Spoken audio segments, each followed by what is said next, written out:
검찰총장 후보 추천위원회가 4명의 총장 후보를 결정했습니다. 예상보다 빠른 속도입니다. 논란이 됐던 이성윤 중앙지검장은 최종 후보군에서 제외됐습니다. 박범계 법무부 장관은 추천이 있을 시 즉시 제청하겠다고 했는데요. 누가 최종 후보가 될까요? 법률 전문가와 함께 향후 절차 짚어보겠습니다. 구자룡 변호사 나오셨습니다. 어서 오십시오. 네, 안녕하세요. 네, 일단 앞서 저희 뉴스 시작할 때쯤에 속보가 나와서 관련된 후보, 압축된 후보 4명 그래픽을 좀 다시 띄워주시겠습니까?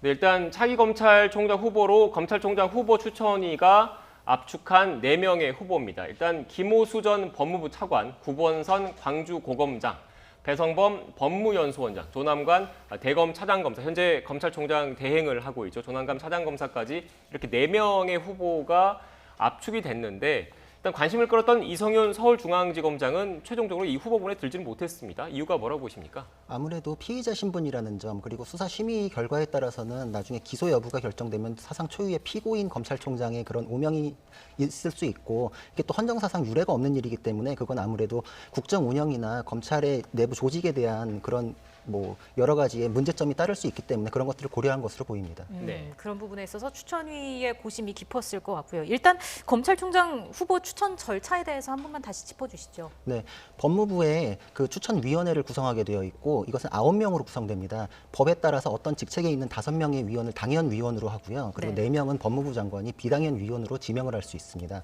그 5명 중에는 당연위원 중에 법무부 검찰국장이 포함되어 있기 때문에 애초에 이제 법무부 장관이 5명을 선정할 수 있기 때문에 의중이 많이 이제 영향을 미칠 수 있지 않느냐, 이제 이런 얘기도 있었는데 생각보다는 좀 독립적으로 의결이 이루어진 것이 아닌가, 이런 평가도 할 수 있을 것 같습니다. 네, 변호사님 지금 검찰총장 인선 절차 관련 그래픽이 나가고 있는데 지금 오늘 조금 전에 결정된 거는 현재 보신 것처럼 검찰총장 후보 추천위원회가 3명 이상이라고 지금 그래픽이 나와 있는데 네, 4명을 압축을 한 거고 네. 이 가운데서 1명을 박범계 법무부 장관이 문재인 대통령에게 제청을 하는 거지 않습니까? 그리고 문재인 대통령은 이 지명한 검찰총장 후보군에 대해서 국회에 인사청문회를 요청을 하는 거고요. 예, 맞습니다. 네, 그런데 검찰총장 같은 경우에는 국무총리 등과 달리 국회 동의가 필요 없지 않습니까? 예, 그래서 없습니다. 인사청문 보고서가 채택되지 않더라도 대통령이 임명을 강행할 수 있는 거죠. 예, 맞습니다.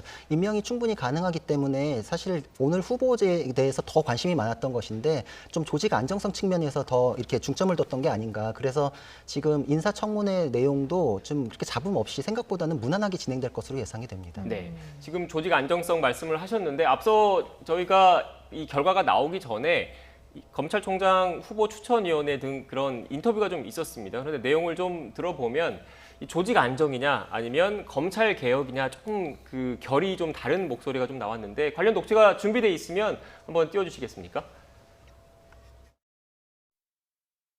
저도 위원장으로서 이번에 구성된 추천위원회가 충실한 심사를 거쳐서 국민이 원하는 훌륭한 검찰총장이 임명되는데 기여할 수 있도록 최선을 다하겠습니다. 국민들이 정말 이렇게 주목하고 있고 그 영혼인 검찰개혁 끝까지 좀 마무리도 잘 할 수 있고 이런 좋은 분을 저희가 추천을. 자기 조직을 믿지 못하는 사람은 조직의 수장이 될 자격이 없다고 생각을 합니다. 특정 정치 편향성이 높은 분도 마찬가지로 어울리지 않는다고 생각을 합니다. 네. 방금 말씀 주신 분은 이성윤 위원장으로 이해해도 됩니다. 네네. 감사합니다. 네, 변호사님 이렇게 관련되신 분들의 녹취를 쭉 들었는데 저는 이 발언이 좀 눈에 띄더라고요. 자기 조직을 믿지 못하는 사람에 대해서 우회적으로 비판적인 목소리 조금 전에 지금 나왔는데 네. 이런 의견 차이가 좀 있었을 거 아닙니까? 검찰총장 후보 추천위 내부에서도요. 경론이 좀 벌어졌을 것으로 예상이 되는데 생각보다 결론은 좀 빨리 나왔습니다. 어떻게 보십니까? 네, 사실 저도 그래서 오늘 안으로는 결론이 나올 거다 이렇게 예상을 했어도 밤까지는 하지 않겠나, 이거에 대해서 그 중점적으로 보겠다고 언급한 부분들이 사실 누구를 추천하는 거에 대해서 예상까지 가능하다, 이런 해석을 낳을 정도의 얘기들이었기 때문에 추천위원들끼리의 이런 부분에 대한 정리가 굉장히 신속하게 이루어진 게 저로서도 굉장히 빠르다 이렇게 생각이 되고, 이 부분에 대해서는 생각보다 그 조직에 대해서 이성윤 지검장이 했던 행동이나 이런 거에 대해서 위원들 사이에서도 어느 공감대가 굉장히 빨리 형성되지 않았나 이렇게 생각이 됩니다. 네, 제가 지금 이 질문을 드렸던 이유가 검찰총장 후보 추천위원회 구성 비율을 보면은 이런 질문을 왜 했는지 좀 나올 것 같은데 한번 좀 띄워주시겠습니까? 현재 검찰총장 후보 추천위원회 지금은 그 심사 기준이 나가고 있는데 추천위 명단을 보면 당연직 위원과 비당연직 위원 이렇게 있습니다. 근데 어떻게 보면 구성 자체가 그 법무부의 입김이 좀 들어갈 수밖에 없는 구조다 이런 지적도 좀 나오고 있더라고요. 어떻게 보십니까? 그 9명 중에 그 의결 절차가 다 제적 과반수로 이제 결정을 하게 되어 있습니다. 그래서 5표만 모이면은 결정이 되는 구조였기 때문에 비당연직 위원 4명을 법무부 장관이 지명을 하고, 그리고 법무부 검찰국장 1명이 포함되기 때문에 사실 5명은 법무부 장관의 의중이 어느 정도 반영되는 분들이다. 이런 해석 때문에 뭐 거수기에 불과하지 않겠느냐 이런 내용이 있었고, 그래서 그 당연직 위원 중에는 이제 대한변호사협회 회장 같은 경우에 굉장히 센 발언도 하셔서 지금 거부의 표명을 하셨기 때문에 굉장한 격론이 있을 거다 이렇게 생각을 했는데, 예. 생각보다는 위원들이 자기 주관에 따라서 좀 양심에 따라서 이제 선택을 하신 거가 신속한 결론에 도달했던 걸로 보입니다. 네. 조금 뒤로 돌아가 봐서 추천위에 올라간 명단을 좀 보면 국민 청구된 인물 모두가 후보 명단에 올랐습니다. 이 부분은 어떻게 좀 해석을 할 수 있을까요? 그 절차의 공정성이나 투명성 차원에서 더 신경을 쓴 게 아닌가 이렇게 생각이 됩니다. 사실 과거에 없던 게 2011년 7월경에 절차의 투명성이나 공정성을 위해서 이 추천위원회 제도가 도입이 됐는데 네. 그 이후에도 이게 이렇게 논란이 됐던 적이 없었기 때문에 이번에 더 조심스러웠던 것으로 보이고, 그 풀에 넣고 빼고 자체도 이 굉장히 선택권을 좁혀놓는 것이기 되기 때문에 그 단계에서 오해의 소지가 있는 것은 좀 하지 않겠다 네. 이런 취지가 반영됐던 것으로 보입니다. 네. 지금 이성윤 서울중앙지검장이 최종적으로 검찰총장 후보군에서 빠졌는데 이 빠진 이유 앞서 변호사님께서는 피의자 신분에 대한 부담감이 작용을 했을 거다라고 얘기를 했는데 네. 이 피의자 신분 구체적으로 어떤 혐의 때문에 그 피의자 신분이 된 거죠? 김학의 불법 출금 사건이 가장 핵심적이고, 그때 불법 출금을 위해 가지고 이규환 검사가 동부지검에 그 사건 번호를 2개를 땄었는데 하나는 무혐의가 됐었고 하나는 없는 내사번호 가짜 번호를 부여해 가지고 출국금지 서류를 만들었었습니다. 근데 이 과정에 이성윤 중앙지검장이 개입을 해서 이제 사후 승인을 해달라, 이게 이제 원래 있었던 거 적법한 절차였던 것처럼 해달라고 무마를 했었다. 근데 이성윤 지검장은 이에 대해서 전면 부인을 하다가 그 조직에서 수사를 하는데 수원지검의 출석 요구도 한 3-4차례 정도 거부를 했었고, 이렇기 때문에 본인의 조직에 믿지 못하고 이런 행동을 취하는 거 여러 가지로 이제 뭐 논란을 낳았었기 때문에 피의자 신분을 완전히 정리하지 못한 상태에서 검찰총장에 오르는 것 이 자체가 굉장히 큰 문제였습니다. 네. 자, 검찰총장 후보 추천위원회 오늘 오전에 열렸고요. 4명의 총장 후보를 결정했습니다. 이게 저희가 앞서서 속보로 전해드렸던 내용이었기 때문에 다시 한번 후보자들 좀 정리를 해드리겠습니다. 그래픽 함께 보여주시죠. 자, 먼저 김호수 전 법무부 차관이 후보자의 이름을 올렸습니다. 전남 출신으로 사법연수원 20기고요. 법무연수원장 그리고 서울 북부지검장을 지냈습니다. 네. 다음으로 9번선 광주 고검장입니다. 인천 출신이고 서울대 나왔고요. 대검 차장 그리고 의정부 지검장을 역임했습니다. 네, 이어서 배성범 법무연수원장도 후보자에 올랐습니다. 경남 출신으로 사법연수원 23기로 서울중앙지검장 그리고 광주지검장을 역임했습니다. 네, 마지막으로 조남관 대검찰청 차장입니다. 전북 출신이고 서울대 나왔고요. 전 법무부 검찰국장 그리고 서울 동부지검장을 역임을 했습니다. 앞서 그 국민청거를 통해서 14명이 올라갔고 이 가운데 그 인사검증 동의를 철회한 한동훈 검사장을 제외한 13명 정도가 오늘 후보 추천위원회 심사 명단에 들어갔을 것으로 좀 네. 그 판단이 되고 있는데, 일단 이 검찰총장 후보 추천위원회 입장에서는 그동안에 검찰총장의 어떤 인물들이 됐는지 관례 그리고 사법연수원 기수도 따질 수밖에 없지 않습니까? 검찰총장이 몇 기가 됐냐에 따라서 다른 뭐 고검장급들, 뭐 검사장급들의 그런 용태 문제까지도 불거질 수 있고 인사로 이어질 수 있는 거기 때문에요. 네, 맞습니다. 그래서 이번에는 조직 안정성에 굉장히 방점을 찍었다 이게 느껴지는 게 전임인 윤석열 검찰총장이 23기입니다. 그렇죠. 근데 지금 후보군이 20기에서 24기까지 포진돼 있기 때문에 인사폭도 최소화할 수 있고 그리고 이 후보군은 그 어떤 논란의 중심이었던 분은 굉장히 적고 특히 이제 조직 내에서 신망이 높다고 평가받는 분들이 대거 포함이 됐기 때문에 조직 안정성 그리고 여러 가지 논란에 대해서는 이제는 좀 수습하는 차원이 있어야 되지 않겠냐 이런 고려들이 함께 반영이 돼서 후보군이 정해졌던 것으로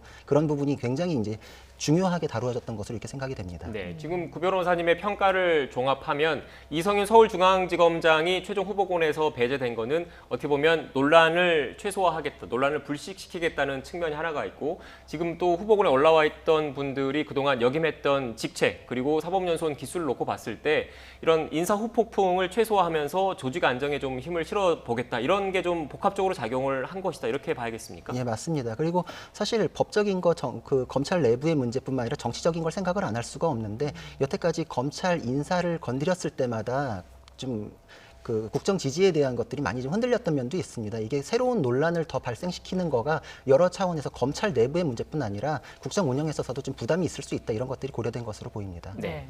지금 그럼 이 부분도 여쭤봐야 될 것 같아요. 물론 변호사님의 개인 의견인데 앞서 후보자 4명 다시 한번 그래픽 띄워주십시오. 지금 일단 이 총장 후보 추천위원회에서 법무부 장관에게 이렇게 4명을 추천을 했습니다. 이 가운데 1명을 박범계 장관이 문재인 대통령에게 제청을 하는 절차가 남아있는데 변호사님께서 보시기에는 이 4명 가운데 어떤 사람이 더 유력할 것으로 개인적인 의견으로요? 예, 물론 당연히 개인적인 의견인데 그 과거부터 뭐 친정부 성향이다 이렇게 분류되었던 분으로는 사실 전 법무부 차관인 김호수 차관님이 좀 눈에 띄고요. 그리고 조직 내 신망으로 따지면은 조남관 대검 차장님이 좀 많이 언급이 됐습니다. 근데 조남관 차장님 같은 경우에는 예전에는 이제 좀 추미애 라인이다, 친정부 성향이다 이랬다가 그 이후에는 이제 본인의 독자적인 이제 발언들도 많이 했었기 때문에 이 부분에 있어서는 사실 뭐 어느 편이다 이렇게 할 수는 없는데 저는 두 분이 좀 유력하지 않나 이렇게 생각을 하고 있습니다. 네.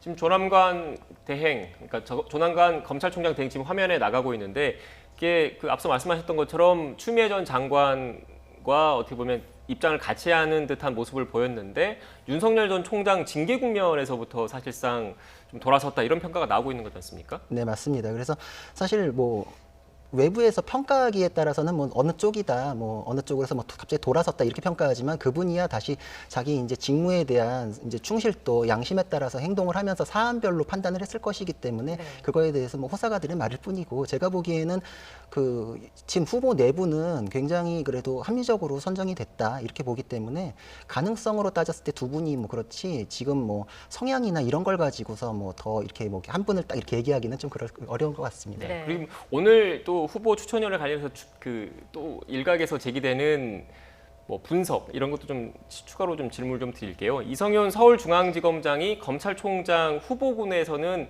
제외가 됐지만 중앙지검장으로서의 역할은 계속 수행을 하는 거지 않습니까? 그런데 이 서울중앙지검이라는 곳이 전국 최대 검찰청이고 그리고 주요 사건들을 다 처리하고 있기 때문에 어떻게 보면 민감한 사건들, 주요 사건들은 아직도 이성윤 서울중앙지검장이 지휘를 하고 있는 거지 않습니까?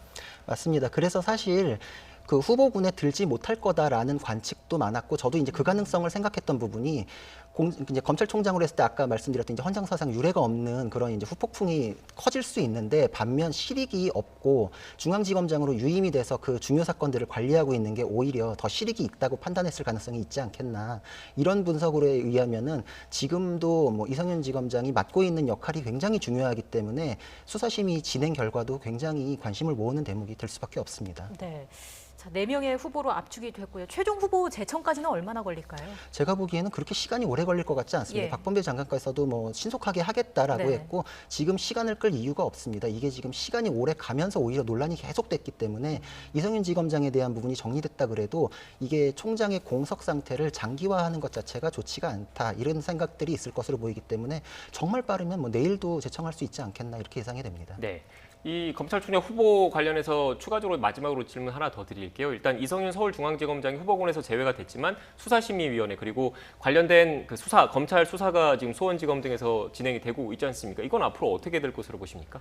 그 수사심의 이제 전례를 봤을 때 한 15일에서 한 20일 정도면 소집이 돼서 결론이 신속하게 났었습니다. 그래서 5월 중에는 그 부분에 대해서도 결론이 날 것으로 보이고, 그리고 수원지검에서는 오히려 이성윤 지검장이 요청을 했을 때 좋다, 우리도 자신 있다, 이런 의견들을 많이 했기 때문에 수사가 상당 부분 진행이 됐던 걸로 보여서 심의 결과가 나오면은 6월 초까지는 기소에 대한 결정까지도 속전속결로 나지 않을까, 이렇게 예상이 됩니다. 네, 이 내용은 여기까지 정리를 하고요. 주제를 좀 바꿔보겠습니다. 오늘 이제 이해충돌 방지법 처리가 될 예정이었는데 본회의가 수년되고 있습니다.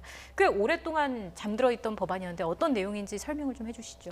이게 공직자의 이제 공무 수행상 얻은 정보를 이용해서 사적 이익을 추구하는 것을 막겠다, 이런 것을 골자로 하는데, 사실 이게 국민권익위에서 2013년도에 부정청탁금지법을 한 축으로 하고 이제 다른 한 축으로는 이해충돌 방지를 이제 함께 넣어서 추진을 했었습니다. 근데 한 번에 도입하기에는 이게 너무 광범위한 규율을 하기 때문에 네. 부담이 좀 따른다라는 이제 고려 때문에 그때 당시엔 빠졌던 것이 8년간 이제 수면 아래로 내려와 있다가, 아무래도 이번에 LH 사태 때문에 국민적 공분이 일어나고 이 필요성이 너무나도 이제 인정이 됐기 때문에 입법에 이제 목전까지 와 있는 상황입니다. 네.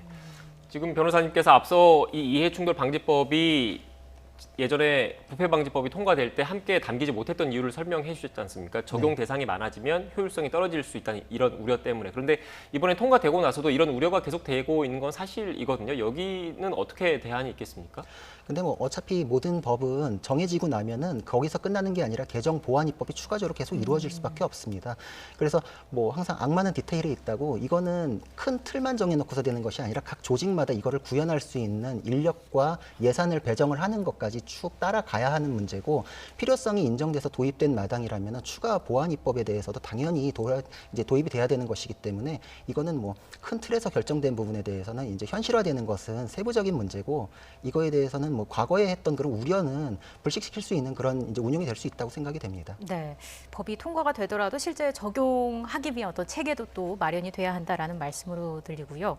또 국회의원들의 이해충돌 방지법이라고도 불리는 국회법 개정안도 함께 통과가 될 예정이었습니다. 이것도 어떤 내용인지 설명해 주시죠. 네, 국회의원의 특유한 점은 이제 상임위원회 활동을 통해서 아무나 접근할 수 없는 중요한 정보를 취득하고 그것을 이제 사적 거래나 이득을 위해서 활용하는 거에 위험성이 굉장히 크다. 이것을 골자로 해서 이제 그런 경우에는 신고하고 배제를 한다. 그리고 당선됐을 경우에는 자기가 사기업이나 이런 데 이제 몸담았던 거에 대해서 30일 이내에 신고를 하고, 네. 자기가 당선 이전 3년간 근무했던 거에 대한 내용도 이제 신고를 함으로써 상임위 배정 단계부터 배제가 될 수 있도록 하고, 그 이후에 이제 거래가 되거나 이럴 때 이제 신고 의무를 주면서 그때그때마다 체크를 할 수 있는 그런 방식의 내용을 입법을 하려는 것입니다. 과거에는 사실 이런 것들이 도입이 안 됐기 때문에 문제되는 사례가 있으면 일단 일은 벌어지고 처벌에만 방점을 찍었었는데, 이건 이제 지금 사전 예방의 장치를 마련한다, 이런 차원이 보강된다, 이렇게 이해할 수 있습니다. 네. 변호사님, 마지막으로 지금 이 이해충돌 방지법이 뭐 국회 통과를 지금 앞두고 있는 상황인데, 이렇게까지 되게 된 계기가 결국 LH 등을 비롯한 부동산 투기 관련된 의혹이지 않습니까? 그런데 이해충돌 방지법이 통과가 되더라도 이미 그 범죄를 저지른, 투기를 한 이것에 대해서는 소급 적용을 하기가 힘든 겁니까? 예, 형사 처벌에 있어서는 소급 적용이 굉장히 어렵습니다. 그 소급 입법이나 소급 처벌에 대해서는 형사법 대원칙상으로는 금지하고 있기 때문에 형사상 처벌의 필요성 때문에 이걸 소급한다는 것은 좀 어렵고, 그 대신 그 사람의 이득이 계속되는 부분은 꼭 형사 처벌이 아니라 재산의 환수나 행정적인 부분에 대해서 대응을 하는 방식으로, 그거는 이제 부진정 소급 입법이라고 볼 수 있습니다. 이제 과거에 끝나버린 사실관계를 나중에 입법으로 건드리는 건 진정 소급 입법이라고 해서 이제 어떤 부분에 대해서도 적용하기가 좀 쉽지 않은데, 현재 그 이득을 계속 보유하고 있는 거는 그 불법적인 상태가 계속된다. 이건 이제 환수의 측면, 행정상의 처분의 측면, 이런 걸로 대응하는 방식이 더 보완이 돼야 될 것으로 보입니다. 네, 감옥에 보내는 형사처벌은 어렵겠지만 투기를 해서 벌어들인 이득을 아직 차익 실현을 하지 않았을 경우에 그거는 부진정 소급 입법을 통해서 환수할 수 있는 길이 있으니까 그 부분에 대한 고민이 필요하다, 이 말씀이신 거죠? 예, 맞습니다. 예, 알겠습니다. 지금까지 구자룡 변호사와 함께 관련된 이야기 나눴습니다. 오늘 말씀 고맙습니다. 고맙습니다.